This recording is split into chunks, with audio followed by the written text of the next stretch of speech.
Olá, sejam bem-vindos a mais um episódio do Talentos e Negócios Podcast, preparados para mais uma conversa de alto nível? E hoje o tema é inspirador e um tema importante, viu, gente? Hoje nós vamos falar sobre gestão da saúde pública. Na verdade, vamos falar como que a tecnologia, qual que é o papel da tecnologia na gestão da saúde pública, os seus impactos, seus desafios. E para isso eu convidei um especialista na área, ele que é cientista da computação e pós-graduado em gestão da saúde pública. Nosso convidado de hoje é o Jonathan Zanetti. Seja bem-vindo, Zanetti. Obrigado, Fernanda. Boa tarde. Eu que agradeço. Estamos aí para discutir um pouquinho sobre esse tema que é da nossa área aí, no nosso tempo de trabalho há mais de 10 anos aí na área apoiando a tecnologia em saúde. Isso, como é que está sendo conciliar a tecnologia e saúde? Conta pra gente um pouquinho como é que foi que você entrou nessa área, um pouquinho da sua trajetória profissional. Não, tranquilo. Então, eu comecei na saúde na Secretaria de Saúde de Caratinga. Eu estava fazendo ciência da computação aqui em Caratinga e fui para a área da saúde. Até foi uma questão inusitada que aconteceu para mim ingressar na Secretaria de Saúde. Talvez é um tema até para uma questão até de comédia para a gente falar sobre o assunto, mas quem está assistindo, quem já me conhece aí de tempos aí, sabe o que aconteceu. Mas a partir daí eu comecei a aproveitar as oportunidades e acompanhar a tecnologia. Eu estava no departamento de saúde e estava evoluindo muito a época do prontuário eletrônico do governo federal, que é o ESUS. Então, desde quando ele começou em 2013, eu já estava lá acompanhando ele e eu fui, a partir do ESUS, a gente começou implantando o ESUS na Secretaria de Saúde de Caratinga, a gente ampliou. Eu vim para a Versa para somar junto com o time, o Ebert me trouxe aí junto com a turma aí. E a gente tem 10 anos aí que está nessa implantação de sistema de informatização e desenvolvendo novas tecnologias para acompanhar. Bacana. Então, hoje você atua na Versa como gestor comercial e também como gestor da Versa Saúde. Vamos falar um pouquinho também sobre isso. Como é que é a Versa Saúde? A Versa Saúde é um braço da Versa? Como é que funciona? Isso, a Versa Saúde é uma equipe da Versa. A gente fala Versa porque são vários braços, vamos dizer assim, são várias empresas e vários setores dentro da Versa. A gente, desde quando tem o primeiro produto nosso, que é a Versa Nota, e a saúde foi um dos primeiros também ali, logo após a Versa Nota e o Universa, que o Glauber teve aqui falando um pouco sobre, você aqui também, sobre a inteligência artificial e falou um pouco sobre o Universo também. Verdade. Então a gente está aí há 10 anos aí acompanhando essa evolução e é isso. Bom, você começou lá, né, 2013, na época da implantação do ESUS. E como é que você tem visto a evolução da tecnologia na saúde pública? Me contextualiza um pouquinho sobre isso. Como que você tem visto aí essa inovação ao longo dos anos? Quando eu comecei, era bem precária essa parte de tecnologia, não só a parte, o que o governo federal ofertava para os municípios, e também o que o município entendia de tecnologia. Tecnologia, quando eu comecei há 15 anos atrás, vamos dizer assim, na prefeitura, era muito visada a manutenção, e os sistemas que eram mais visados eram os sistemas de controle financeiro, controle de contratação de compras, que abrangem uma prefeitura. E na área da saúde era muito papel, o prontuário do médico era todo papel, o receituário tudo em papel, e foi com o tempo tendo essa evolução. Foi tendo essa migração para o digital, né? Isso aí. Assim como em todas as áreas, né? Sim, com certeza. O próprio ESUS que eu comentei, ele começou bem simples, atendendo a atenção primária, de uma forma mais, vamos dizer assim, acanhada, e hoje ele virou uma ferramenta do governo federal que a gente implanta até hoje nos municípios de grande tamanho. E eu acredito que ao longo dos anos também essas tecnologias foram se aprimorando, porque no início deve ter tido alguma dificuldade, as pessoas se adaptarem a esse novo formato, mas tudo deve ter sido melhorado ao longo desse tempo. Ou você acha que ainda nós estamos atrasados em termos tecnológicos na gestão da saúde pública? Eu falo que em relação à tecnologia, a gente não está atrasado não, a gente está evoluindo bem. Eu acho que, vamos dizer assim, no Brasil, o que a gente está atrasado é em aceitar os desafios que a tecnologia traz. Entendi. A dificuldade de um gestor entender a importância da tecnologia para gerir o trabalho dele. Você acha que é uma questão mais de aceitação da gestão? Na realidade, eu não falo só da gestão, mas eu falo dos profissionais. De todo mundo. Nós da Versa, inclusive, a gente se especializou em capacitar quem tem dificuldade ou quem tem essa resistência, vamos dizer assim. Porque a gente trabalha com o setor público, né? Então, o setor público, a gente tem ali uma análise ali de uma pesquisa que a gente venha fazendo ao longo dos anos.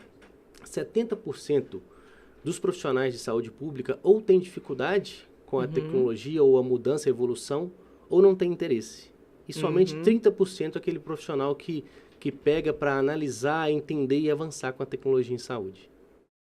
Imagino, porque assim, normalmente quem está hoje na área da tecnologia quer trabalhar como TI, quem quer fazer home office, quer trabalhar em outras áreas, mais voltadas mesmo para a tecnologia.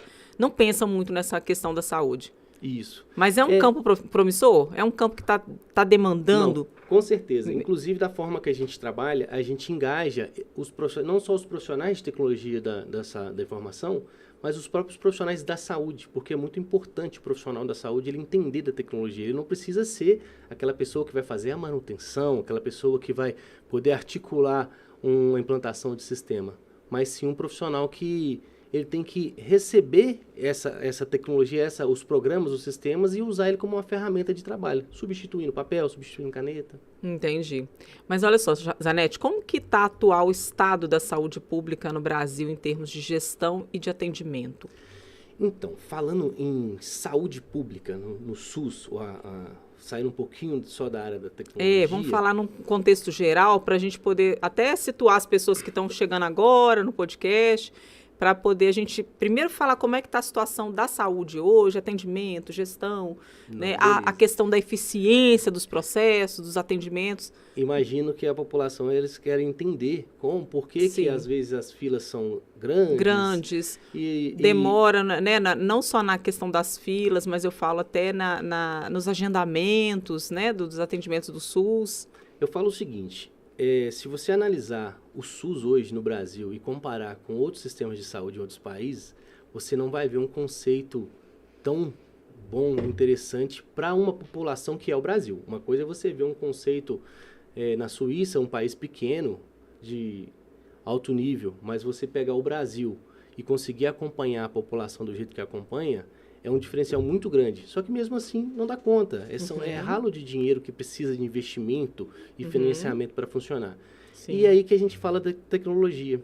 Porque a tecnologia é uma das formas de você controlar essa questão desse gasto de dinheiro e também evitar alguns problemas como redundâncias, às vezes o paciente pegando vez na frente de outro também. Então o sistema ele deixa o sistema mais igualitário também e auxilia a saúde pública no Brasil.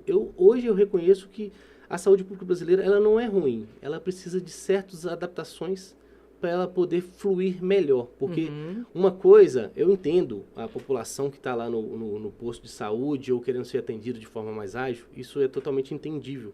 Outra coisa é a demanda. Sim. Então, ou seja, a demanda para a oferta ela é muito maior. É muito grande. Então, é muito diferente. Então, a gente entende isso também. E se não tiver uma gestão em si dessa informação, se você resolver tudo, você vai ver o valor de custo. Isso é mensurável. Com o sistema de tecnologia, isso é mensurável. Você pegar e analisar um posto de saúde, uma cidade, Sim. o que ela tem de demanda, o que ela tem na fila, o que você precisa de dinheiro para poder esgotar as filas, entendeu? Isso é possível fazer essas análises. Só que você precisa sempre de uma ferramenta ali, de um BI, de uma gestão, um painel de indicadores para você poder tomar essas decisões.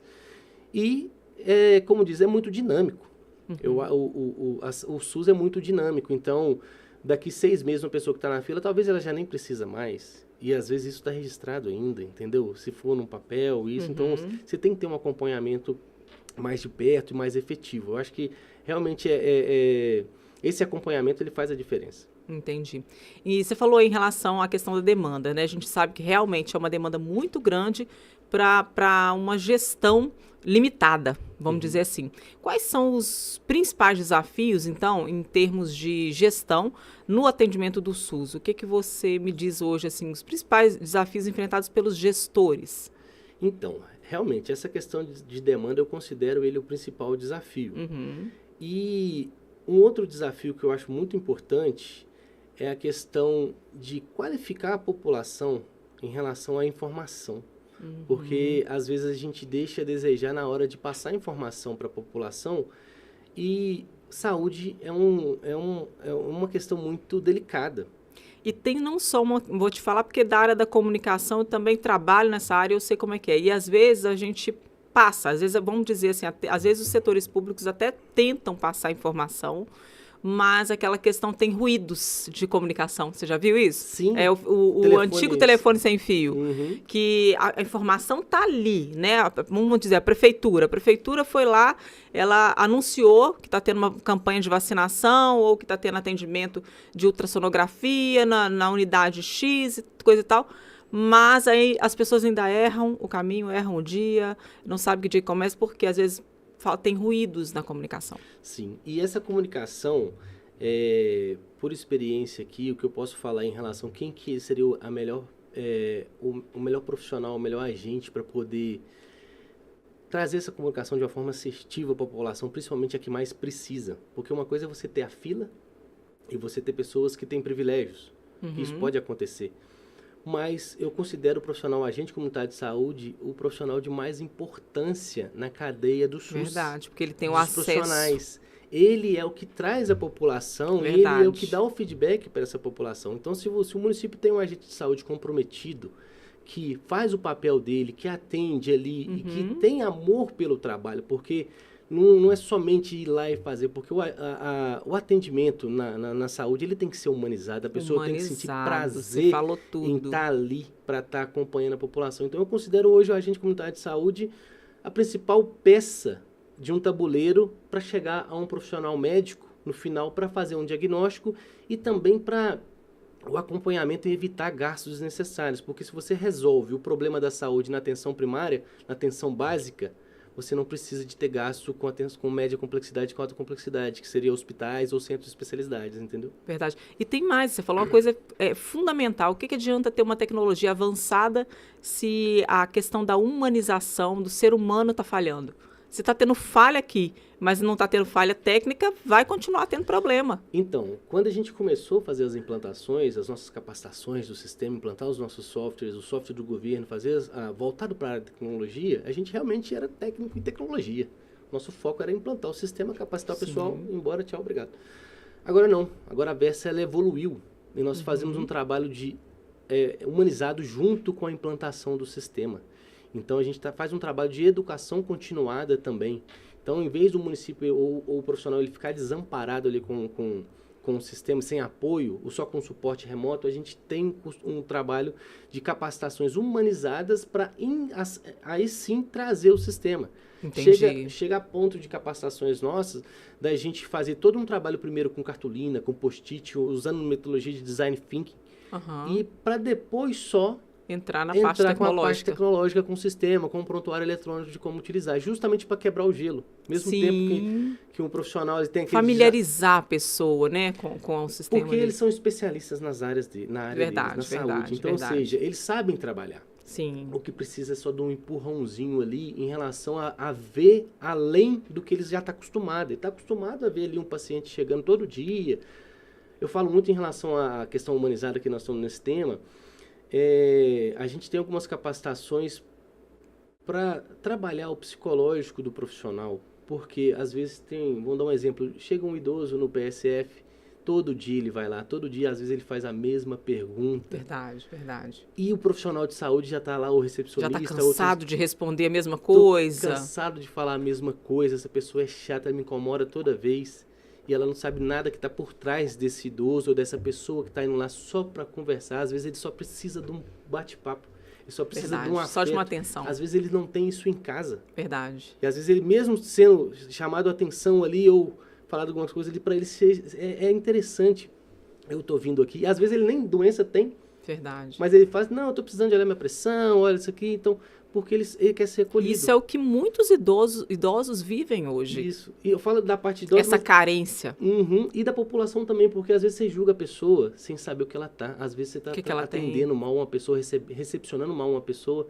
A pessoa está com um problema sério de saúde, ela está com um problema sério na família, entendeu? Está com um problema de drogas ou problema, um câncer. Então, às vezes você acaba não atinando para essa questão da pessoa em si. Verdade. Sensacional esse olhar integrativo que vocês da Versa Saúde estão tendo dentro dessa atuação na gestão da saúde pública. Por que eu estou te falando isso?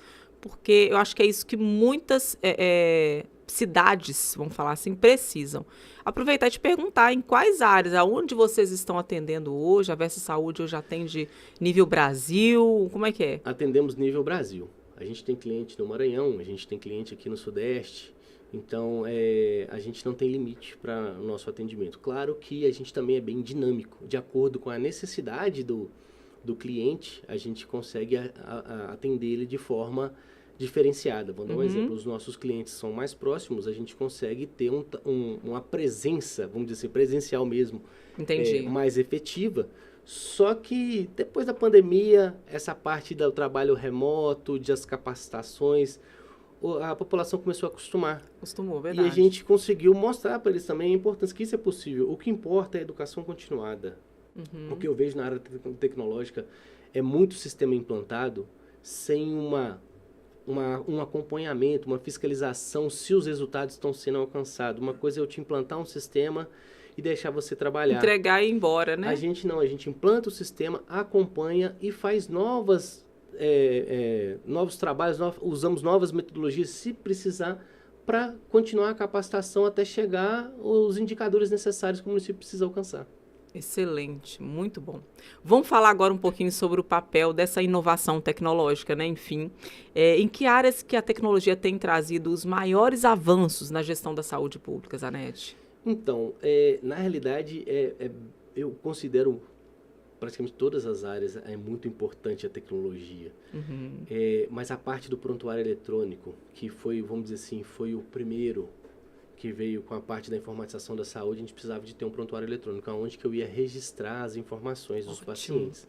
Com isso, a gente já supriu uma demanda que o profissional de ponta, ele já tem um local para ele poder registrar as informações com o prontuário eletrônico. A partir daí, o prontuário eletrônico ele vai se desmembrando, integrando a vários outros mini-sistemas da saúde, integrando a laboratório, integrando a parte de exames, farmácia, almoxarifado. Então, você consegue já ter um acompanhamento ali, vigilância em saúde. Massa. Entendeu? E a partir daí, dessas informações, geram-se dados para a gente poder trabalhar, que são os painéis de indicadores que a gente desenvolve para os gestores tomarem decisão de forma assertiva, de forma rápida. Então, a gente consegue hoje fornecer para o gestor um painel de indicadores que ele vai analisar lá e ele consegue saber quantos atendimentos o médico está fazendo no mês, no dia. Excelente. Se ele está faltando, se ele não está. E índices de doenças, vamos dizer assim, vocês também conseguem fazer separar esses prontuários por classificação? Vamos dizer assim, de que tipo de doença que chegou, atendemos X casos disso, X daquilo, é também mais fácil? Com certeza. A gente chama de condições de saúde. São as pessoas, não só doenças, mas também as condições de saúde. Vamos dar um exemplo de condição de saúde que não é uma doença. Uma gestante tem uma condição de saúde de gestante. Então, existem indicadores do governo federal que você tem que acompanhar para você atingir metas e poder receber mais. Então, a gente está sempre atrelado a isso. Principalmente em tempos que a gente tem ali aquelas demandas maiores, igual tem uma época que tem um surto de dengue, tem uma época que tem, por exemplo, a pandemia da Covid. Então, tem que ter, né, realmente esses registros. Com certeza, porque a gente consegue juntar a tecnologia, a informação da saúde com o georreferenciamento também. Então, hoje eu consigo fazer um levantamento de áreas. Vamos dar um exemplo. O município, às vezes, vai ter que fazer uma campanha sobre o tabagismo. Eu consigo pegar um prontuário eletrônico, fazer um levantamento com o nosso painel de indicadores e mostrar para ele, ó, você tem uma população maior tabagista em tal bairro, em tal distrito, em tal localidade. Então, às vezes, você não precisa fazer um trabalho de pesquisa de campo. Literalmente. E você também, às vezes, vai fazer um trabalho genérico. Vamos fazer mutirões. Sim. Às vezes você faz mutirão. Você já faz um serviço direcionado. Direcionado. Você atinge a população específica. Isso gera economia. Com certeza. Porque às vezes você vai fazer um mutirão na cidade inteira e você não precisa. Você vai acompanhar casos de dengue, a gente consegue analisar. Inclusive, a gente tem um aplicativo para gerenciar todo o controle da dengue de forma georreferenciada via tablet com um agente de combate a endemias. Então, ou seja, ele anda com um aplicativo na mão. E isso vem tudo em informação para o gestor poder tomar decisão, ver, analisar onde está o problema, onde estão os maiores focos e ir ali atacando para resolver o problema. Você gera uma economia porque você não precisa ir em lugares que não tem problema. Excelente, muito bom. Dá para a gente alguns exemplos de práticos de como que essa inovação tecnológica ela impactou no SUS? Me dá um outro exemplo. Você citou alguns aqui já, mas vamos lá. No caso, qual o impacto positivo que você vê como bem relevante na área do SUS? Então, a tecnologia, do que a gente estava falando no início da conversa sobre a questão das filas, eu acho que um dos maiores impactos está aí. Por quê? A redução das filas. A redução das filas só com o uso da tecnologia, sem aplicar estratégias a partir do diagnóstico das informações que a gente tem. Vou dar um exemplo que a tecnologia facilita demais, isso é rápido, é um estalar de dedo literalmente. Redundância de marcações. Uhum. Quando você tem um sistema desintegrado, sem interlocução entre as áreas, uma policlínica não conversa com um posto de saúde, não conversa com uma UPA, você tem demasiados prescrições. Vamos falar de exame laboratorial, que é mais comum, e a população ela carece muito de exame laboratorial e farmácia e medicamentos. É onde a gente considera onde que é o maior gargalo de recurso público que vai no município. Então, você evita redundância, você evita um paciente fazer o mesmo exame dentro de um período que não tem a necessidade. Às vezes, um exame de rotina já tem um resultado lá, é só pegar e orientar o paciente. Você evita a dispensação de medicamento descontrolada. Então, às vezes, a gente sabe que, quando eu falei no início, o dinheiro para a saúde sempre é pouco. Você pode aumentar mais 1 bilhão, mais 2 bilhões, ele sempre vai ser pouco. Infelizmente, é uma triste realidade e o gestor está com esse desafio aí para poder gerir. E vamos dizer assim, qualquer pequena economia faz diferença. Pequena coisa faz muita diferença porque é no montante. Então, se você coloca um sistema para você controlar a redundância, você já evita. Você coloca um sistema para você ter uma cota. Então, você já consegue, ou seja, eu posso gastar nesse mês X. Chegou nessa cota, vai entrar na demanda reprimida, vai para o próximo mês ou a próxima cota. Aí sim a gente já começa a trabalhar em estratégia. Eu estou tendo mais demanda do que eu estou podendo ofertar. Eu consigo aumentar a minha cota? Então o sistema está ali para fazer esse controle automático. A política pública está com o gestor. Ele toma as decisões, as rédeas de como que ele vai funcionar. Se ele quer colocar mais dinheiro na parte de exame, se ele quer colocar mais dinheiro na parte de medicamento, claro que não tem condições de focar um ou outro, porque sempre tem outras demandas e apareceu várias demandas de cunho judicial. Nossa, porque às vezes é um paciente com uma doença rara, um problema específico, uma condição que realmente ele não consegue, ele precisa.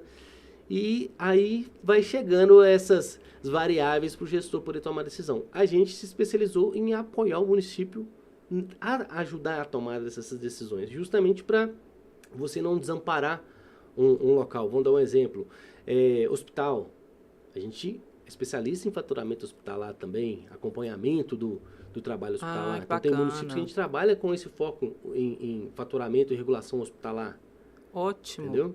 Então, isso... E outra coisa, os hospitais, eles sempre atendem mais do que foi preconizado para eles poderem atender. Então, depois tem a demanda reprimida, tem um recurso que a gente corre atrás para o hospital poder receber de volta. O próprio município tem as suas clínicas, a policlínica, suas clínicas de especialidades que atendem também. Então, a gente faz um trabalho para poder, lá na frente, voltar esse recurso que você gastou a mais, usou do recurso próprio do município. Sério? Vocês ainda ajudam a ressarcir, caso aquele gasto além do que foi planejado? Isso aí. Então, a gente, através do quê? Sistema de informação. Sistema de informação. Se um profissional que está atendendo lá na ponta, ele registra, vamos falar assim, pega o prontuário eletrônico e vai lá, fiz uma consulta em ortopedia, beleza.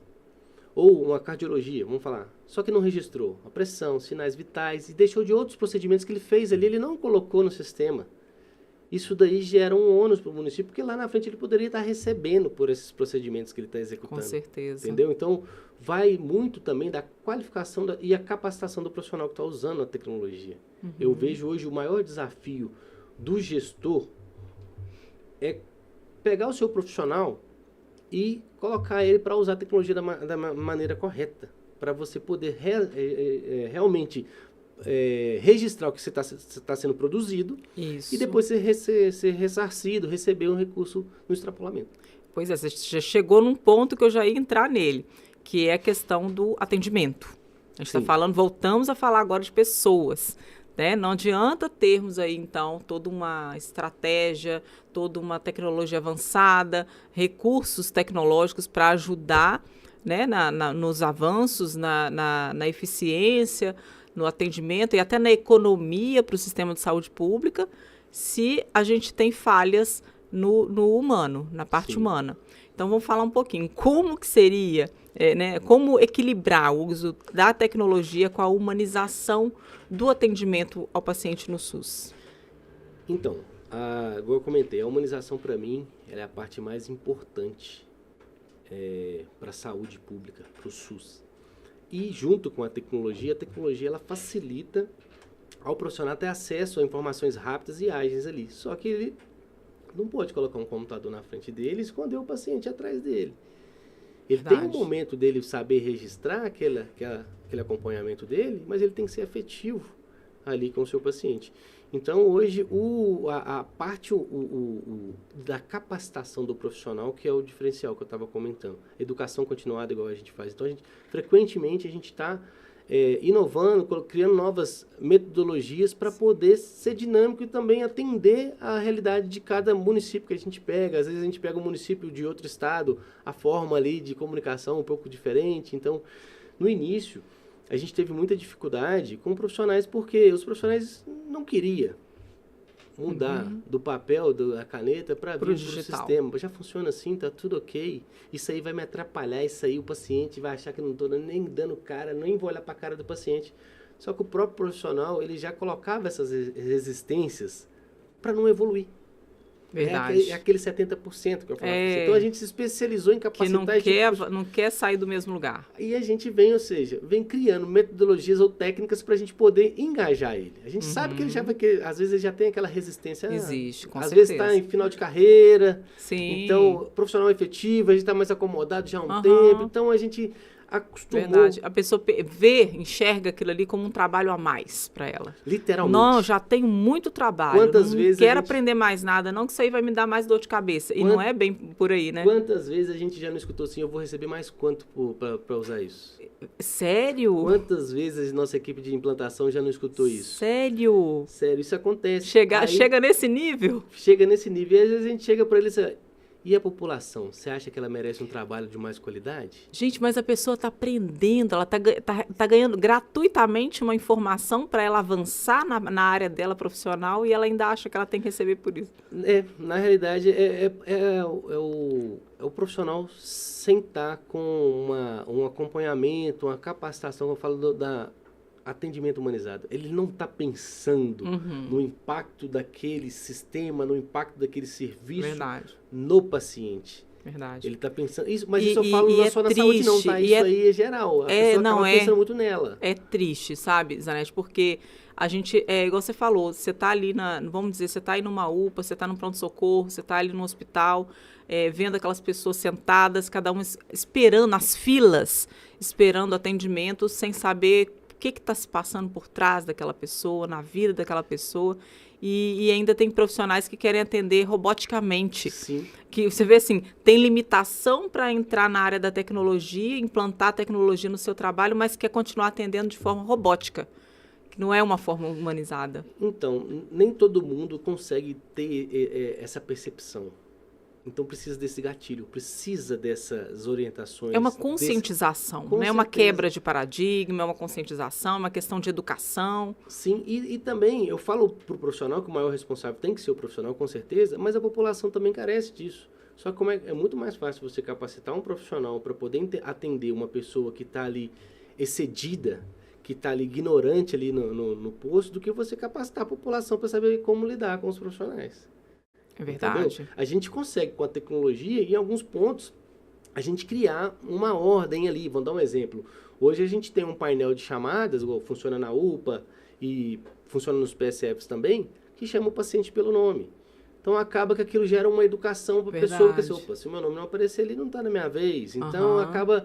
E ele consegue ver quem está na frente eu acho dele, que tem mais do que isso. Mais que isso. É uma forma da pessoa ver que ela não é mais um número. Literalmente. Ela está sendo vista pelo nome dela. Então, ali é o meu nome. Eu estou sendo tratada como um indivíduo. E não como um número, uma cor, porque existe também, né, a questão das cores ali para classificação de risco. Então, assim, a pessoa já vê que aquele hospital, que aquele atendimento está olhando para ela como um indivíduo. Com certeza, porque você tocou num assunto, a questão da classificação de risco, que eu acho muito importante, porque a alta demanda, a gente tem que suprir essa parte junto com a classificação de risco, porque a partir daí você vai deixar igual. Você vai atender realmente quem está mais emergente, mais urgente ali, resolver o caso dessas pessoas de forma mais ágil, e com a classificação de risco, o paciente que está com um risco muito baixo, ele consegue até aguardar. Então, ou seja, tem o protocolo de Manchester, então, ou seja, verdade, não tem um tempo ali. Não adianta, agora até falando para a população, não adianta eu ir na UPA querendo um atendimento de PSF. Aí você com certeza você vai se estressar. Porque você vai ficar ali 2, 3, 4 horas, dependendo, esperando, porque você não tem uma prioridade, E é questão de empatia com quem tem necessidade urgente, né, gente? Literalmente. É questão de bom senso, é questão de educação. Eu acho que realmente a pessoa tem que pensar. Igual você falou. E também, UPA é UPA, não é PSF. Atendimento é bom você falar sobre isso, porque muitas pessoas não sabem distinguir isso. Né? Acha que, eu tô com uma dor de cabeça, eu tô vomitando, acho que eu peguei uma virose, vou lá na UPA. Não é o local dela. UPA, o lugar certo para você ir na UPA é quando você tá com um trauma realmente urgente. Você quebrou ali, apesar que a UPA hoje em Caratinga, a parte de ortopedia é encaminhada ao hospital. Mas é quando você tá com uma crise ali, realmente uma dor de cabeça básica, algo mais gripe, agudo, né? Isso. A hora que você tiver com um taquicardia, beleza. Mas a hora que você tiver, eu tô com dor de cabeça, uma febre baixa, às vezes você pode aguardar e ser atendido no outro dia de manhã cedo, fazer um repouso e ser atendido no PSF. E mesmo tempo, às vezes, de dia. Às vezes acontece a pessoa ir na UPA de dia e ela tem os PSF de referência. E eu falo muito isso para a população porque é o seguinte, a atenção primária à saúde, se todo mundo fizer a sua colaboração, vai ter recurso para poder atender todo mundo. Todo mundo, verdade. Você, quando é atendido no PSF, você vamos falar em relação a um cliente. Você é um cliente muito mais barato do que quando você é atendido na UPA.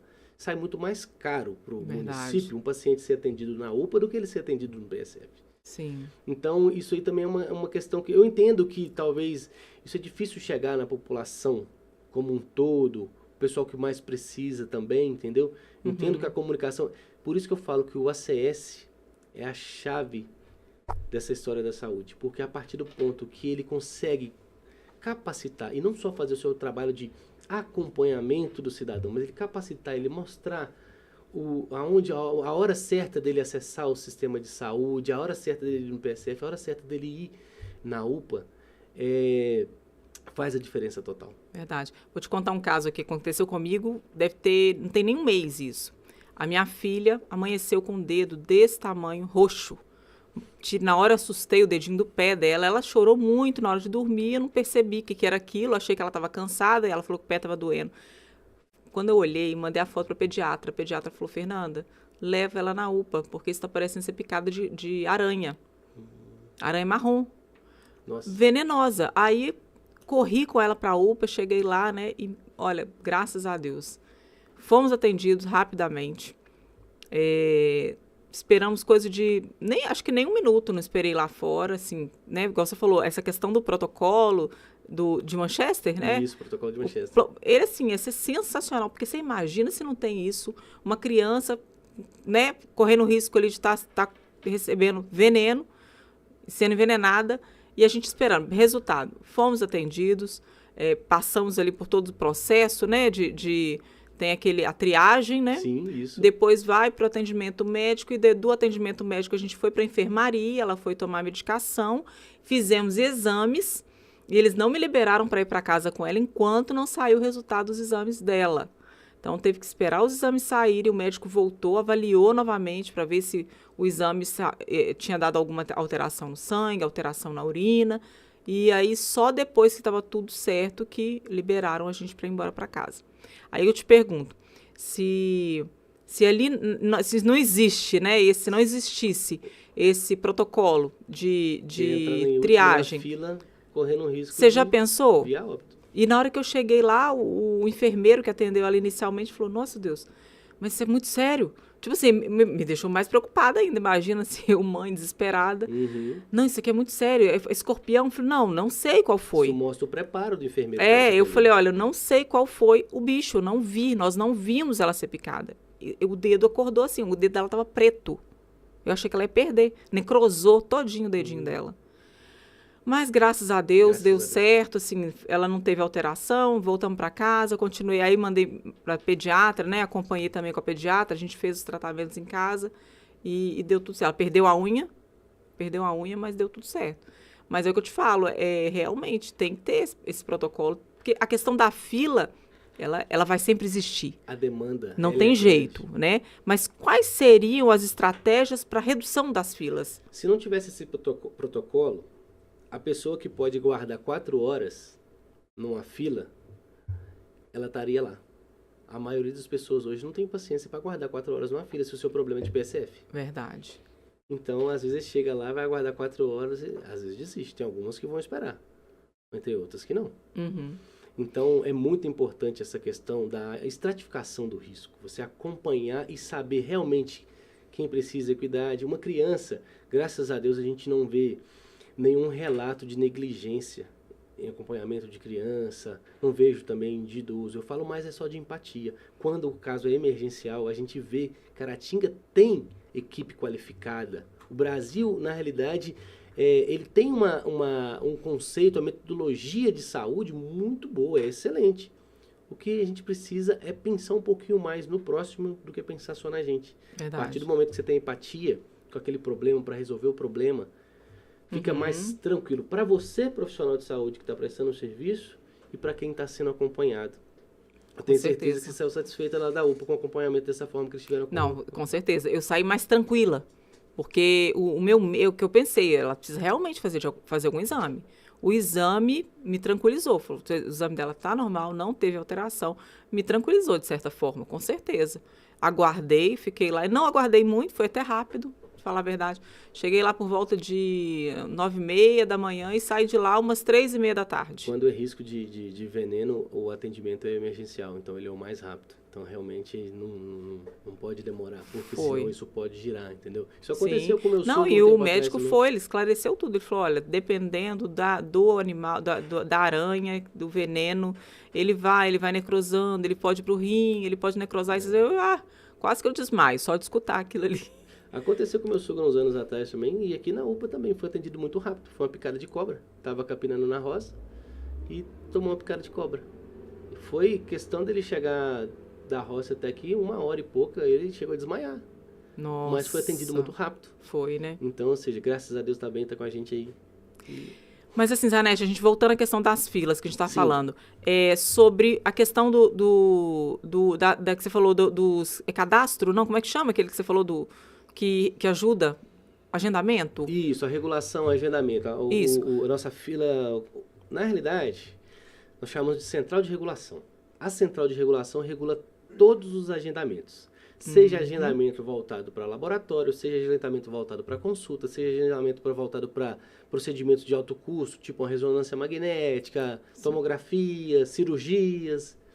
Então, a regulação, através de sistemas de agendamentos específicos para cada tipo de setores, o TFD, transporte fora domicílio, quando o paciente precisa ir para Muriaé, Patinga, Belo Horizonte. Então, esses são os processos que hoje ajudam a reduzir as filas e a agilizar os atendimentos. Isso, esse sistema de regulação, ele pega e auxilia o gestor. Claro que tem muita coisa ali que depende do profissional, a qualificação dele na hora de avaliar. Mas ele já trava muitas questões para quê? Você evitar a redundância, igual eu estava comentando. Sim. Você projetar o seu gasto futuro. Então você consegue ver, opa, eu tô gastando 10 mil reais por mês aqui, só que se eu gastasse 11, eu resolvi o problema da minha fila. Aí isso está na mão do gestor. Será que ele tem mais 1.000 reais para colocar ali? Pode tirar de algum outro lugar ou recurso próprio? Entendeu? Isso fica na mão do gestor para tomar essas decisões aí. Muito bom. Vamos falar agora, voltar a falar da inclusão digital. A gente estava falando aí da questão da resistência de muitos profissionais em querer aprender, em querer dar esse passo, esse avanço, né, ali. Como que vocês fazem? Você já falou, né, questão da tecnologia, da metodologia que vocês usam, mas como que a gente consegue garantir que esses profissionais da saúde e os pacientes também estejam preparados para usar as ferramentas tecnológicas? Então, a minha principal resposta para essa chama-se educação continuada. De todas as metodologias que a gente já aplicou, a educação continuada ela é a mais eficiente. Por quê?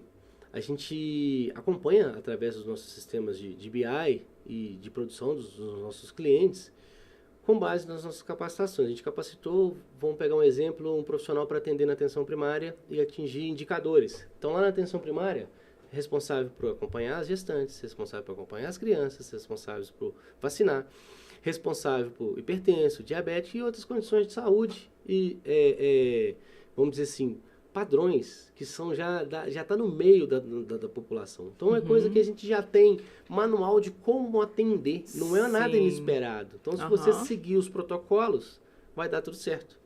Se o cidadão entender que já ele está também testado, precisa, já está aprovado, né? Isso, já funciona. Claro, como eu falei, o cidadão também precisa de entender. Se ele é hipertenso, ele tem que fazer um acompanhamento de tempos em tempos. Com certeza. Se ele só toma um remédio quando ele acha que ele está passando mal, é complicado. Verdade. Então, a educação continuada é uma ferramenta que a gente foca junto com a tecnologia, porque nem sempre você está usando a tecnologia da mesma forma. Então, passa um tempo, você esquece alguma parte que você atende pacientes que tem tipos de pacientes com doenças mais raras que você não está acostumado ali, ou acessa a parte do sistema de menos vezes, ou uma vez só por mês, às vezes é para tirar um diagnóstico, uma coisa assim. Então, a gente sempre está vendo o desfecho do acompanhamento e também aquele comodismo. Se não tem uma cobrança, não vai ter resultado. Então, o setor público hoje a gente carece muito disso. Eu vejo que é justo, mas é um dos problemas do setor público. O setor público ele tem que girar. Então, ou seja, de 4 em 4 anos tem uma nova gestão ou no máximo 8 anos a mesma gestão. No máximo. E costuma você tá tendo rotatividade dos gestores da saúde. Verdade. Então, você costuma ter isso. E toda vez que você tem essa rotatividade, você atrapalha um pouco do processo, porque, vamos dizer assim, tem pessoas que estão aí para resolver o problema, tem pessoas que estão acomodadas, esperando alguém não cobrar deles.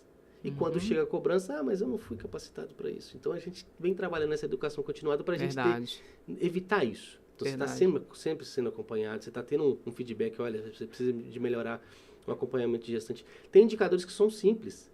Vamos dar um exemplo. É você fazer uma consulta de hipertenso e uma aferição de pressão a cada 6 meses. Para você acompanhar um cidadão, ou seja, para você ter acompanhado o hipertenso, é só isso. Sério? Aí você acha que isso é difícil? De nada. Só que aí, beleza, tem uma população grande, mas se você for analisar, tem o ACS. Por isso que eu falo, o ACS é o cara para trazer esse hipertenso que não quer vir. Verdade. Ou identificar. Verdade. Para os profissionais da ponta também poder executar, o médico, o enfermeiro também. Então, vamos falar sobre a inclusão digital nos pacientes de regiões mais remotas. Sim. Né? O que pode ser feito para melhorar essa inclusão digital? Em questão mais remotas, o que a gente vê aqui, hoje, graças a Deus, evoluiu bastante a tecnologia da internet via satélite. Então, ela tem uma qualidade boa, então a gente consegue, em locais remotos, montar uma base para ter um prontuário eletrônico funcional, em tempo real, via internet, que eu possa receber informação de longe. De qualquer lugar. De qualquer lugar.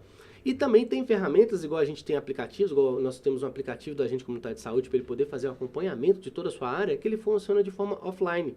E a hora que chega num ponto com a internet, ele pega, sincroniza e transfere todas as informações que ele trabalhou ali para o prontuário eletrônico. O médico vai poder acessar, o BI vai ser receber esses dados para poder tomar decisões. Mesmo que não seja ali naquele momento, por questão de conexão, Isso mas aí. Consegue depois passar as informações do mesmo jeito. Do mesmo jeito. Então, você não perde a qualidade no trabalho. Entendi. Então, ou seja, você consegue ter uma estrutura mínima. Não é o mesmo investimento, mas você consegue ter uma estrutura mínima e conseguir acompanhar. Tem os chamados pontos de apoio na atenção primária, que você, às vezes, é uma região que tem muito pouca pessoa, e não dá para abrir um PSF, mas é longe. Então, você cria um ponto de apoio lá, o médico vai lá uma vez por semana, de 15 em 15 dias. Ai, então, bacana. você pode deixar um acesso por conta da população da região lá, entendeu? Verdade. Então, ou seja, nessa parte de acompanhamento remoto, o que o Brasil hoje evoluiu com as políticas públicas para acompanhamento de acesso remoto, eu falo na nossa região, mas igual no Amazonas, tem muita população ribeirinha. Verdade. Tem PSF dentro de barco. É Entendeu? Ele não verdade. vai. Então, ou seja, hoje o Brasil tem a política pública. Falta o profissional. Que eu falo em locais remotos. Porque tem muito profissional. Porque, vamos dar um exemplo. Você é de Caratinga, ou você é de um grande centro, você está acostumado aqui, aparece uma oportunidade para você trabalhar lá no Amazonas de forma isolada. Você vai só fazer seu trabalho. Não tem seu mercado para você poder ir, praticamente, você vai estar trabalhando ali. Então tem muita gente que às vezes, poxa, às vezes bate aquela empatia, vai lá e faz um trabalho, fica 1 ano, 2 anos, mas não vai Sim. ficar a vida toda. Tem alguns que Sim. conseguem, mas é minoria. É Então a verdade. gente... A pessoa não quer sair do lugar de conforto dela, né? Na zona de Isso. conforto O dela. governo criou mais médicos justamente para isso, para poder Verdade. atender locais que médicos não querem ir. Então, assim, se eu puder escolher, eu vou escolher sempre o que for melhor para mim. Claro. Vamos dar um exemplo. Se eu tive a oportunidade para ir trabalhar longe, mas eu queria ficar perto da minha família, eu não quis ir. Então, é minha opção, eu entendo. Na parte de saúde é um pouco até mais crítica, né? Porque na minha parte de tecnologia eu consigo entender. Mas na Sim. parte de saúde a gente fica pensando no lado do outro. Um ano, né? Ele Lado vai ficar humano. sem um acompanhamento lá, sem um Verdade. atendimento, entendeu? Nossa, é complicado, né? Demais. É complicado. Vamos falar agora sobre as ferramentas de gestão e sustentabilidade, que é um outro ponto que eu quero conversar com você, sobre as soluções tecnológicas, né? Que tipos de ferramentas de gestão têm sido mais eficazes no planejamento e organização da saúde pública? Então, é o que eu estava comentando. O painel de gestão de indicadores, com o BI que eu estava comentando, o Business Intelligence, né? Inteligência de negócio, ela é a melhor ferramenta para um gestor para ter acesso a uma tomada de decisão mais rápida, mais ágil. Ótimo. Porque ele pode vincular informações e dados de N setores, N sistemas. Você quer que eu ponha uma água para você? Eu coloco daqui a pouquinho, obrigado. Tá. Então, a gente consegue vincular essas informações para facilitar. Então, hoje, para mim, eu considero os painéis de indicadores, os BIs, são hoje a ferramenta de do ponta. gestor de ponta, porque ele traz essas informações. E Sim. eu acho que eu vejo no futuro isso tudo integrado à inteligência artificial. A IA hoje, ela é o momento, a inovação está aí. E como é que está a inovação da IA na questão da saúde também? Então, já existem algumas ferramentas, ainda, vamos dizer assim, que ela é um pouco... Tem que ser estudada um pouco mais, vamos dizer assim, que ela é um pouco... Porque se a gente for ver o que a IA faz hoje, no dia a dia, que a gente consegue usar com a IA, você começa a ver que se você está trabalhando com sistema, com informatização de dados, é tudo que a IA quer. A IA precisa de dados para ela poder te dar informação. Então, por isso é até uma questão que tem que ter um critério, tem que ter até lei para essa IA funcionar na saúde de uma forma segura. Porque a saúde não é uma questão exata. A gente não Isso, está lidando com resultados precisos. A saúde, ela é totalmente vulnerável.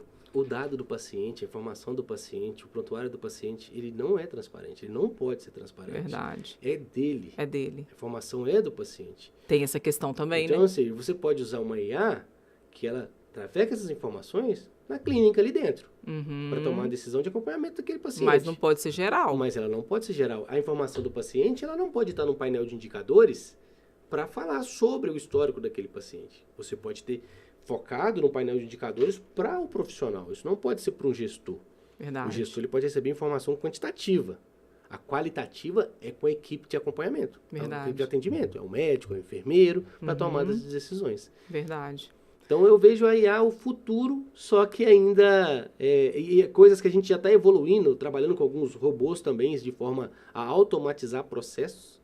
Até porque a demanda vai crescendo, graças a Deus. A gente está com aí quase 100 municípios, 75 municípios, se eu não me engano, com uma projeção da gente em 2025 estar alcançando esses 100 municípios de trabalho com a gente. Nossa, que bacana. Mas de trabalho contínuo, com a educação continuada que eu estava comentando. A educação continuada. A gente já implantou em mais de 100 municípios. Mais de 100 municípios. Já fizemos capacitações. Fizemos um projeto que eu considero o divisor de águas de evolução na saúde com a Versa Tecnologia, que foi o projeto Saúde em Ação. Nós fizemos um projeto em contrato direto com o Estado de São Paulo e a gente implantou o sistema do ESUS, que é um sistema de atenção primária, junto com atendimento humanizado no Estado de São Paulo, em 72 municípios, em 5 regiões. Região metropolitana de Campinas, Vale do Ribeira, região de Itapeva, Litoral Norte também. de São Paulo. Então a gente fez um projeto grande. Na época que o ESUS estava começando ainda, a gente já estava à frente, já fazendo essas implantações. E hoje a gente, como empresa de tecnologia, a gente viu que esse sistema do governo é um sistema que veio para ficar. E como ele veio para ficar, a gente começou a desenvolver tecnologias e integração a esse sistema que ele não oferta. Ótimo. Então, ou seja, o governo sempre está atualizando esse sistema e a gente sempre está atualizando nossas ferramentas com questões que ele não trazendo que ele não soluções. Isso aí. Antes da necessidade deles. Isso daí. Que Hoje, bacana. se eu quiser fazer um diagnóstico do município em relação ao acompanhamento, igual a gente estava comentando, seja a condição de saúde, seja do profissional, eu consigo te falar quem que é o ACS que menos visita, eu consigo te falar quem é o que mais visita, eu consigo te falar qual é a condição de saúde que mais é acompanhada, qual que é a menos, qual que é o remédio que é mais prescrito, qual que é o remédio que mais pega, porque às vezes o prescrito não é o que mais pega. Olha que Entendeu? bacana, vocês conseguem, através dessa digitalização, dessa tecnologia toda, A gente consegue levantar todos esses dados. acompanhar vencimento de remédio. Às vezes você tem mais de uma farmácia, tem uma farmácia que um tipo de remédio não está saindo, você consegue, vamos tirar esse remédio daqui, vamos passar para outra que está faltando lá e aqui não está saindo. Isso realmente faz muita diferença. Com certeza, você vai perder recurso, vai perder remédio por vencimento, olha o dinheiro indo pro ralo. Exatamente. E essa questão de reaver os recursos que você falou, que também vocês conseguem fazer o levantamento daquilo que foi gasto a mais e conseguir também ressarcir. Como é que funciona isso? Eu fiquei curiosa com isso. Isso chama-se extrapolamento na parte da saúde. Ou seja, tudo que é feito na saúde gera-se uma produção, gera-se um BP, Boletim de Procedimento Ambulatorial. Tudo gera essa produção e cada procedimento na tabela SUS tem um valor. Uma consulta tem um valor, um exame tem um valor, uma aferição de pressão tem um valor, tudo tem um valor. Tudo tem, aham. E cada município tem os seus valores já pré-definidos, em portarias, em resoluções que ele vai receber de acordo com o atendimento dele, seja para atendimento hospitalar, seja para atendimento de média complexidade, de policlínica, especialidades. Então ele tem aquele valor que ele tem que prestar conta daquilo. Ele tem que atender pelo menos aquilo, para ele não correr o risco de depois vir uma repactuação e perder aquele valor. Só que é muito comum do que você atender mais do que você recebe, principalmente municípios pequenos. Então a gente consegue acompanhar isso e auxiliar ao município, primeiro, lançar a informação de forma correta no sistema, porque se você lança de forma incompleta, você já está perdendo recurso ali com o seu profissional não lançando certo. Segundo, analisar essas informações, gerar um relatório e criar todo o trabalho que tem que se passar no Conselho de Saúde, passar em reunião de CIB, na regional, ir para o Estado e para o federal para poder liberar um recurso que você extrapolou. Olha, eu fiz... Tá, vou falar um exemplo para a população poder entender mais fácil. Suponhamos que eu tenho pactuado que eu teria que fazer 100 consultas de especialidades no município. Eu fiz 200, só que eu só recebo dinheiro de 100. Nossa. Caiu o dinheiro de 100, mas eu fiz 200. Então aí eu vou atrás desses outros 100 para eu poder ressarcir para receber. Excelente. Entendeu? Isso aí também é sensacional. É isso aí. Nessa parte... Gestores públicos que estão assistindo ao podcast, prestem atenção nesse trabalho sensacional da Versa. Essa parte de gestão, e não só a parte financeira, porque a gente apoia bastante a parte estrutural também. E também as novas portarias, as novas resoluções, novas políticas públicas que são implementadas. Então, tem município que a gente auxilia o município na prestação de conta. Bacana. Então, a gente vai acompanhando o município, os projetos, que tem projetos que lançam políticas públicas para o Brasil inteiro. Tem projetos que é viável para o município, tem projeto que não é. Às vezes tem um projeto que eu vou gastar com um tipo de procedimento ali que eu consigo mais barato que no meu município. Excelente, então vocês fazem essa análise. A gente consegue mostrar para ele o que é viável isso e aí. O que não é viável. Isso aí. Ótimo. Tudo visando o quê? Uma economia financeira na realidade não é uma economia financeira. Eu falo eficiência, o seguinte, né? É uma eficiência. Porque a hora que você economiza, você pega esse dinheiro que você economizou e diminui sua fila. Verdade. Nós voltamos de novo a falar sobre a fila. Volta para a eficiência, para a qualidade da entrega do trabalho, que a gente está falando aqui de quê? De atendimento ao ser humano. Isso. A gente está falando aqui o tempo todo, né? A gente está, lógico, não estamos falando de tecnologia, a gente está falando de várias coisas, mas nós estamos falando a questão final aqui, né? A missão final de todo esse trabalho é o atendimento à saúde, é o cuidado à saúde da população. É o principal. Essas capacitações que a gente faz, vou dar um exemplo. Tem muito médico que às vezes está acostumado a fazer prescrições paciente chegou lá, consulta de rotina e faz a prescrição que ele já está acostumado. A gente consegue ajudar o município e juntar os médicos do próprio município para a gente criar uma metodologia no município para você evitar gastos desnecessários. Vou dar um exemplo. Tem exame que você não precisa de realizar ele se um outro tipo de exame não tiver com resultado positivo. Claro. Então, para que você vai mandar uma bateria de todos os exames juntos, sendo que você precisa de ver um? Se o outro tiver positivo, você faz o outro. Aí você gera economia. Então... E é engraçado que tem médico que parece que não sabe disso, né? Que tem, Parece. vou te falar, já passei por alguns. Aqui, chegando mensagem para você aqui no chat, tem pergunta, vou aproveitar aqui para você, vamos passar a perguntinha aqui. Primeiro, a Amanda Batista tá falando aqui, hashtag Versa Saúde, deixou um coraçãozinho. O Vicente deixou uma pergunta para aqui, ó. Para a população que usa o PSF, qual benefício nós pacientes temos com os sistemas de saúde? Então, para o paciente, inclusive, tem um aplicativo que vocês podem acessar do governo federal. Ele não é um aplicativo hoje, vamos dizer assim, a proposta dele é muito interessante, mas ele ainda não está 100% funcional. Mas para o paciente, a gente está com inovações por vir aí para acompanhamento para facilitar o paciente, principalmente em relação dessas filas, que é um totem que a gente está para lançar em 2025, para o paciente poder... Um totem, mas porque o paciente está acostumado a ir no PSF, no postinho de saúde. Mas ele vai poder ter o aplicativo no celular para ele poder ver as demandas dele, ver a fila, solicitar ou analisar se tem remédio, ou solicitar marcações, ou analisar se tem vagas, entendeu? Excelente, muito bom. Aproveitar, gente, falar que o pessoal que está mandando mensagem, que está acompanhando a gente aqui na live, já se inscreve aí no canal do Talentos e Negócios para você não perder os próximos episódios. A gente está sempre trazendo convidados com temas super interessantes, super importantes. Inclusive, você que está acompanhando também pode compartilhar aí esse episódio com quem você conhece. Vamos fazer essa conversa que chegar ao maior número de pessoas possíveis, né, Zanetti? Tem bastante informação importante, principalmente para a população, em relação à questão das filas, do que é um atendimento. Isso, muito, muito mesmo. Bem educativo esse programa de hoje, viu? Vamos continuar aqui seguindo o meu roteiro. Vamos falar sobre a questão... nós já falamos aqui sobre a redução de custos, né? Falamos bastante, inclusive, sobre isso. Excelente. É um dos pontos que eu gosto bastante também, né? A questão do atendimento, da redução do custo, porque gera eficiência, gera qualidade de atendimento também. E nós, como prestador de serviço, para essa parceria, né, público-privada, a gente entende que é o seguinte, igual eu estava comentando no início, se eu não gerar um ganho financeiro para o município, se eu não gerar um retorno financeiro para o município, o gestor tem um pouco de dificuldade, quem não é da área da saúde. Porque é muito comum você iniciar uma nova gestão com profissionais que não é da área da saúde. Mas a área financeira, todo mundo é da área financeira, porque todo mundo usa dinheiro e sabe que é economia. Verdade. Então, ou seja, eles querem economizar, o problema da fila é muito comum para todo mundo. Desculpa. O cidadão sabe, porque ele reclama que ou ele demora a ser atendido, ou ele não é atendido. E, na realidade, tem muita reclamação, eu falo de tempo de ser atendimento, só que às vezes a pessoa é atendida totalmente no prazo do que foi criado o conceito do atendimento para poder esperar.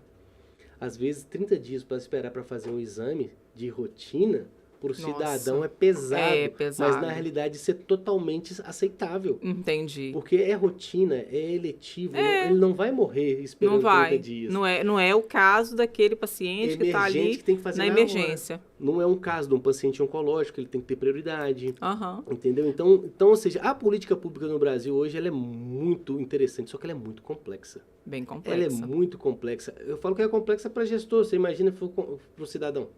Verdade. Então, vamos falar dos avanços. Vamos falar agora dos avanços, assim, né? Do futuro, o futuro da saúde pública, né? Quais as tendências tecnológicas que você acredita que vão revolucionar o setor nos próximos anos? Não tem como não falar da inteligência artificial. Ela, com certeza, a gente está numa expectativa aí. A gente já trabalha um pouco já com a IA nos nossos processos internos e cada vez mais que a gente aprofunda, a gente vê o potencial dessa tecnologia. Então, a gente imagina que...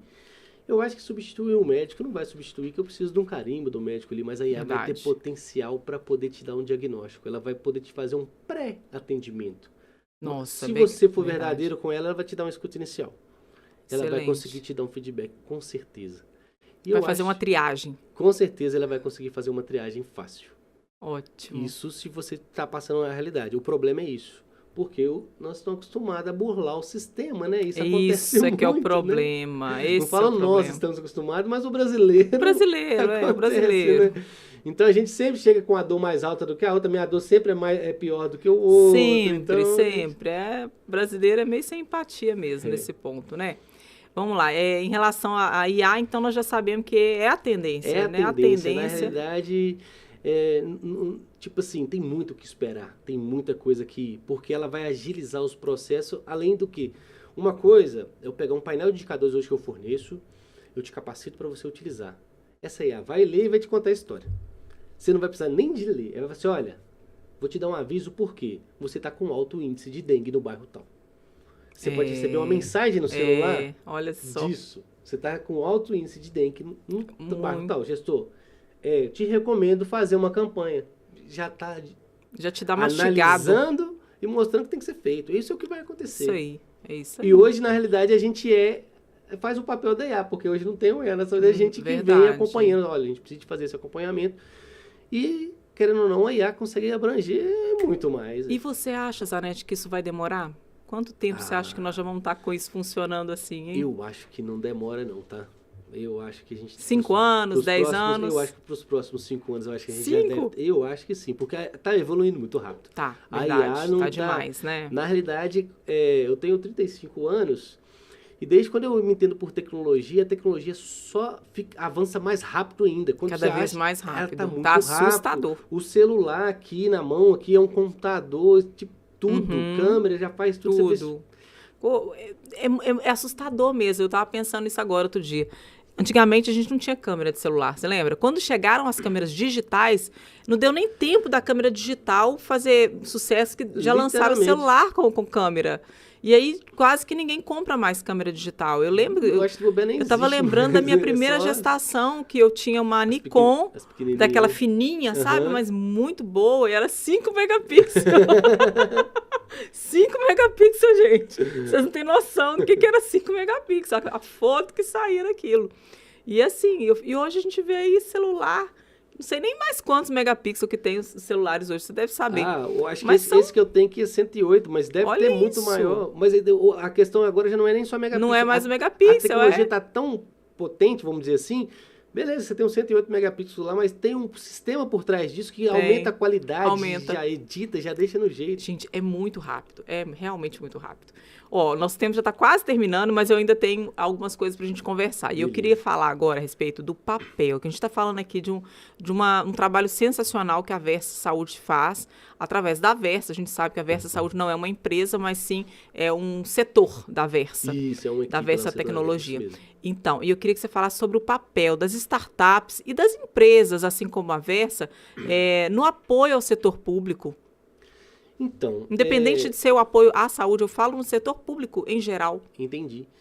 Então, na realidade, os municípios hoje, eles não têm uma equipe de tecnologia, tirando os municípios grandes, vamos dizer assim, metropolitanos, para poder desenvolver sistemas em alta escala. Então, vamos dar um exemplo. A Versa, não só tem o Versa Saúde, mas a gente tem o Versa Educa, a gente tem a Versa Nota. A gente trabalha com vários sistemas para prefeituras, mas a gente começou com um, foi desenvolvendo o outro. Hoje a gente tem ali quase 200 funcionários dentro da empresa, só na saúde 35.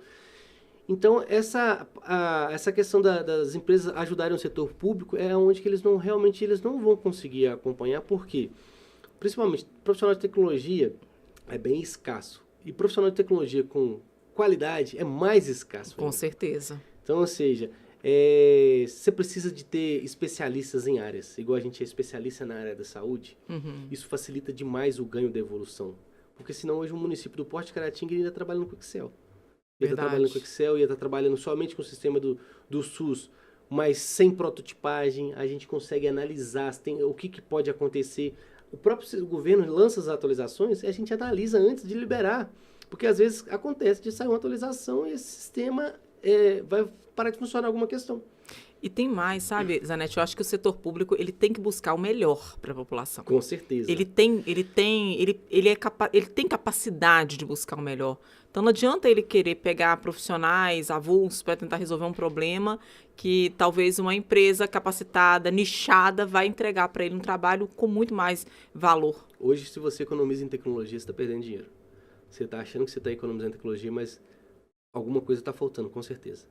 Porque a tecnologia, ela te mostra que ela se paga, literalmente. É e verdade. Sobra grana. É verdade. Só que, em vez de falar da questão financeira, vamos falar só do ganho, de um acompanhamento, de uma gestão. De você não ter arquivo de papel. Vamos falar de resultados, né? Não só financeiro, mas resultados reais. Num sistema, para você tirar um relatório, você vai lá, seleciona o relatório que você quer, ele aparece. E num arquivo para você tirar um relatório. Eu quero um relatório dos pacientes atendidos no mês. Como é que funciona? Vai lá procurar. Se é que tem, né? Porque eu tô sabendo que tem prefeitura que tá queimando arquivo. Quem tem arquivo de papel, quando troca a gestão, né? Tem gente que vai lá, queima arquivo só para poder sacanear a outra administração. Gente, é muita coisa que acontece. Isso não é legal, porque, na realidade, aí se eu falo agora pro próprio gestor, se você chega a fazer isso, cara, você está atrapalhando o desenvolvimento da sua cidade. Eu sei que a gente escuta muito disso em cidade pequena. Mas Sim. você está atrapalhando a evolução da sua cidade. E às vezes a cidade pequena aí de 5 mil habitantes, 10 mil habitantes, só tem a prefeitura como a maior empresa da sua cidade, cara. E você fazer isso não é legal. Em contrapartida, como o governo federal veio com algumas políticas públicas, esse sistema que eu estava comentando para você, que é o ESUS, ele é um sistema do governo e o município que está com a gente gerencia todos esses dados. Pode queimar, botar fogo em todos os computadores. É só botar um computador novo, os dados estão todos protegidos em nuvem pela Versa. Excelente. Então, a gente já presenciou isso. Já também, né? Já presenciamos isso há muito tempo atrás, quando o ESUS começou. E foi um vamos dizer assim, dos nossos markets na época. Porque realmente teve um acaso disso. Apagaram tudo, sumiram com as informações do ESUS. Não sumiram nada. Não, mas o computador aqui está sem HD, não sei o que lá. Está tudo com a gente. O HD pode estar sumindo, coloca um HD novo, o sistema está online. Nossa, é complicado. Ser humano é complicado. A gente sabe. Ainda mais quando envolve política. Política Eita! É um jogo pesado, vamos dizer. É muito importante, mas às vezes usa pro lado errado. Exatamente. Vamos falar então agora sobre parceria público-privada, que a gente já está falando sobre isso, né? Mas como fortalecer as parcerias público-privadas para integrar soluções tecnológicas no SUS? O que eu vejo tem que partir bastante do próprio governo federal, estadual. O governo municipal eu não falo nem tanto, porque poucos vão ter esse critério, esse crivo de fazer essa análise do público-privado, que é mais importante, porque, como eu comentei, às vezes a pessoa chega sem experiência, ele é popular, mas ele não entende de administração, ele é popular, mas não entende de saúde, e ele não tem condições de avaliar o que realmente é interessante ali. Numa parceria público-privada, ele consegue avaliar. Não, você está me cobrando X, não, isso é caro. Você está me cobrando, entendeu? Só consegue ver preço, não consegue ver valor do negócio. Serviço, mas no final da questão, os resultados. Aí eu vejo que são desculpa, portarias, resoluções, que isso já teve. Que uma delas chama Informatiza APS. O governo federal criou uma portaria que, se o município era qualificado em estrutura de informatização e conseguia registrar os seus atendimentos pelo sistema, o município recebia um recurso de bonificação. Então, são tipos de questões que eu considero que tipo assim, o importante do lado público tomar essas decisões, e do nosso lado privado é mais um trabalho de mostrar resultados. A gente mostrar assim, olha o estudo de caso, olha esse município que a gente começou. Eu não trouxe aqui alguns resultados, mas a gente tem vários municípios que a gente pegou. O município tem um programa chamado Previne Brasil, inclusive ele já foi descontinuado há um pouco menos de um ano. E esse novo gestor que está chegando agora, para 2025, ele vai ter, vamos dizer assim, uma bombinha para desarmar, ou uma bombona para desarmar, a partir de abril. Que em abril entra um novo financiamento que já está funcionando, só que está todo mundo recebendo liso no máximo. No máximo não, como uma nota boa, era a segunda nota. O ótimo é o melhor, o bom, e tem o aceitável, o regular e o ruim. Então os municípios estão recebendo como bom.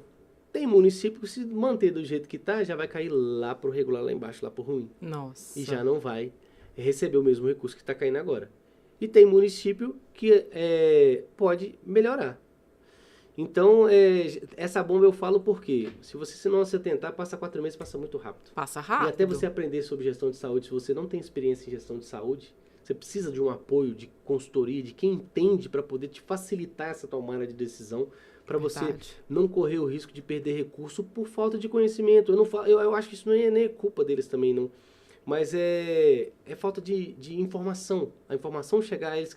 Porque a saúde tem um leque gigantesco de portarias, de resoluções, de metas, de prestação de contas que o município tem que fazer, de acompanhamento à população, de políticas públicas que tem que ser seguidas. Verdade. Então, ou seja, para o gestor, ele precisa principalmente essa transição.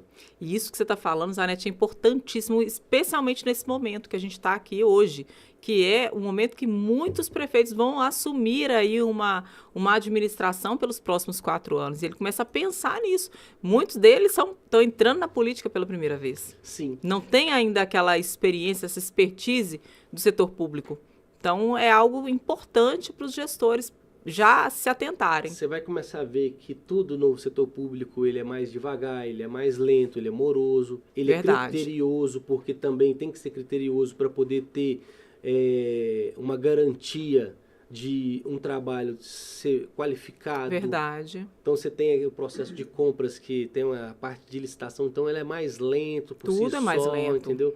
Agora com a nova lei de licitação, para quem não conhece de licitação e de lei de licitação, é bem complicado, porque se você faz um edital, vamos dizer assim, com pouco técnico, você corre o risco de você não ter o produto que você quer ou o serviço que você quer. Não vai conseguir fazer. De outras empresas ganharem com preço lá embaixo, na hora de entregar não conseguir entregar, de você, eu preciso de um serviço presencial e você faz um edital não bem elaborado e abre espaço e vem, uma empresa do Amazonas ganhou. Como é que ele vai trabalhar aqui de forma presencial? Imagina.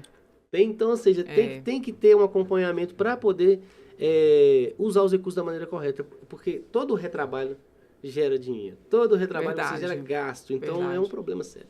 Mas assim, Zanetti, a gente está falando sobre isso e é importante aquele gestor, as pessoas, né, em geral, que tiverem interesse em conversar com a Versa sobre esse serviço que vocês prestam na área da saúde, como é que faz? Deixa os contatos, né? Como é que faz essa ponte aí com vocês? Não, beleza. A gente tem o nosso site, o versatecnologia.com.br, tem o site também do versasaude.com.br, para quem quiser acessar já as informações do Versa Saúde. Lá tem o meu contato também, que podem me acessar de forma direta. E a gente pode também marcar uma apresentação, uma qualificação. A gente está para lançar agora, nesse início de ano, uma qualificação para o novo gestor em saúde. Que legal. Para a gente falar amplamente de todos os setores da saúde, desde a parte que envolve tecnologia, as outras partes, a parte de consultoria, e desde hospital, desde faturamento, desde... Todas as áreas do setor público. Para o gestor ele chegar pelo menos entendendo que bacana. O leque de opções que ele tem. E se ele tiver interesse, depois a gente vai focando de forma individualizada. Setorizada, porque realmente é importante. Legal. Muito bom. Então, o pessoal que está acompanhando a gente, que está assistindo aí o podcast, entre em contato com a Versa para saber mais sobre esse leque de oportunidades aí de qualificação e entrega de tecnologia aí para a gestão pública. Zanetti, agradecer. Muito obrigada. Que aula, viu? Que aula que você me deu aqui hoje. Eu que agradeço. Para nós. Agradeço muito a oportunidade aqui para a gente estar falando um pouquinho sobre política pública, sobre saúde pública, sobre tecnologia. Bom. E a Versa está à disposição aí para o gestor que precisar. E, inclusive, temos cursos também voltados a profissionais também. Que precisar, a gente está à disposição. É só acessar os nossos sites lá e a gente está à disposição para poder acompanhar aí e fazer novas capacitações para o pessoal.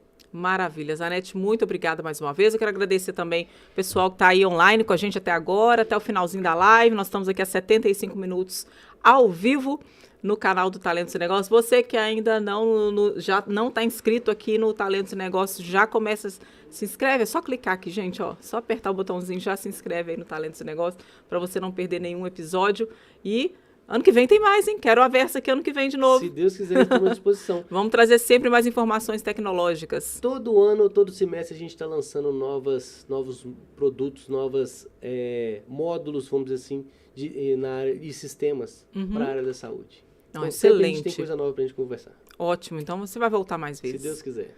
Gente, muito obrigada aí obrigada pessoal do Caracash, a equipe do Caracash aqui, com toda a tecnologia também, entregando aí esse produto de qualidade para nosso público, para nossa audiência. E obrigada a todos vocês também que estão aqui conosco, tá? Um grande abraço e até o próximo episódio do Talentos e Negócios com mais conversas inspiradoras. Beijo para você. Até lá. Tchau, tchau.